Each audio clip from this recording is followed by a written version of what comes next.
There are certain scenes from mythology or religion that are so stunning and or stark that they pop up time and time again through the form of paintings, through the form of poetry, through the form of sculpture, all of these things. And the scene that we have today is one of those scenes. I had prepared several pictures of the paintings that have been done on this subject, but I realized I don't know how stringent and ridiculous YouTube's rules are. If you are familiar with the scene, you understand why those rules might be um, called into question. The poem is titled Leda and the Swan by W.B. Yeats. Welcome to Strip Cover Lit, where we squeeze the bigger picture out of literature. I'm Adrian Ford, and we're here for another poetry discussion, which will appear in the poetry discussion playlist here on the channel. Leda and the Swan reads as such. A sudden blow, the great wings beating still above the staggering girl, her thighs caressed by the dark webs, her nape caught in his bill. He holds her helpless breast upon his breast. How can those terrified, vague fingers push the feathered glory from her loosening thighs? And how can body laid in that white rush, but feel the strange heart beating where it lies? A shudder in the loins engenders there the broken wall, the burning roof and tower, and Agamemnon dead, being so caught up, so mastered by the brute blood of the air, did she put on his knowledge with his power before the indifferent beak could let her drop. So I went to Wikipedia, the lead source of everything, just to get a brief description of what it is that Leda and the Swan is from.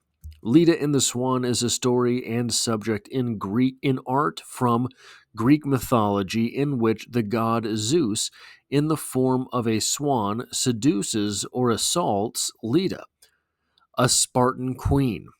According to later Greek mythology, Leda bore Helen and Polydeuces, children of Zeus, while at the same time bearing Castor, Clymen, Cly, Cly, Clytemnestra, children of her husband Ty- Tyndareus, and the king of Sparta. According to many versions of the story, Zeus took the form of a swan and assaulted Leda on the same night she slept with her husband, King Tyndareus. In some versions, she laid 2 eggs from which the children hatched. In other versions, Helen is a daughter of Nemesis, the goddess who personified the disaster that awaited those suffering from the pride of hubris. So, make no mistake, if you are here for class, if you are here because you are in an English literature class, this poem is about feminism and the violence inherent to sex. Take the A, write that paper, don't look back. However, I think that there is some room here for other types of discussions, and I want to note real quick these words right here, a sudden blow. That small 3-word phrase does a lot of lifting in this poem. Without those 3 words, do you know that this story is about assault? Only if you know Leda and the Swan, I dare say. I think that if you were finding this poem on your own without the title of Leda and the Swan, or if you were finding this and you just didn't know the story of Leda and the Swan, it would be difficult to decipher that this was an assault without those 3 words. Now, part of that is because of the aforementioned paper that you should be writing if you are here because of an English class, the act of sex is, on some level, an act of violence. It is an act of striking, an act of penetration. It is, on some levels, very much an act of opposition. Even, perhaps especially, when the partners are both consenting, because each of those partners wants something for themselves in that act. I will leave you to decide what that something is, but that phrase, a sudden blow, does a whole lot of lifting here, because there's wording in this poem that would be confusing. The great wings, thighs caressed. He holds her helpless breast upon his breast.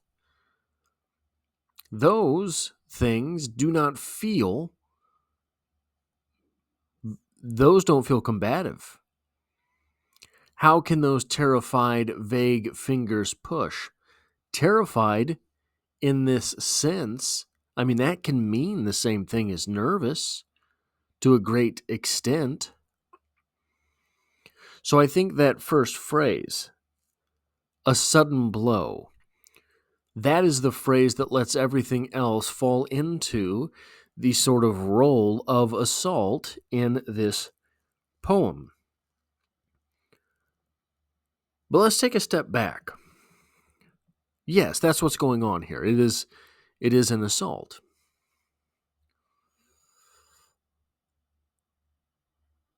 We can interpret this poem in a way other than what would be expected at the 101 level, differently, even with that assumption.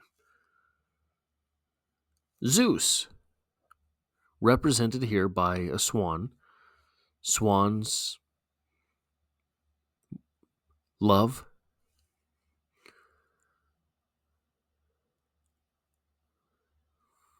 Zeus is a god, right? So, being a god, I don't think that it is any stretch of the imagination to say that metaphorically in the poem, Zeus could be interpreted as being destiny itself. Now, you mention the word destiny, and it comes with a correlative. It comes hand in hand in your mind with the idea of free will. What are you destined to do? What is preordained in your life? What can you choose? What do you have the freedom and ability to decide? Zeus, being a god, would be on the destiny side, not the Leda side. The Leda side is the side of free will. The destiny side is the side of Zeus. What sort of message could we be getting from this poem as it pertains to the idea of free will? Destiny will screw you, whether you like it or not. That is maybe an underlying idea throughout this poem, that the choice of Leda is irrelevant. Leda does not get to say that she wants to be here doing this thing. The destiny in this poem forces her. That is all I have for this poetry discussion if you like or appreciate what it is that I do here. Hitting a like button really does help me out, as it tells YouTube to share this video with other poetry lovers. There is poetry on the channel every Monday, and I hope to have you back for the next one.